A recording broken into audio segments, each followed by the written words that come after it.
Chinaplas 2025 is opening soon. But the Chinaplas this year is a different one because you will not see so many big names like Haipian Izumi. So why go to Chinaplas?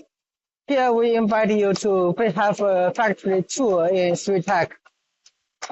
Here you can find automation solutions like this one. It is for the folding box, the packing and the visual control, and also like this one.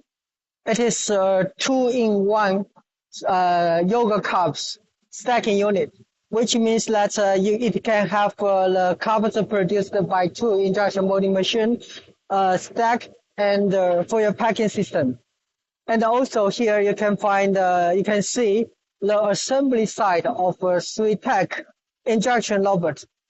On the second floor of a SweetTech factory, you will see IML robot assembly and the packing systems for the patty dish. So why to Chinaplas? Only 60 kilometers away in SweetTech factory, you can see a lot of automation systems and high quality robot for injection molding. Looking forward to meet you and see you after Chinaplas.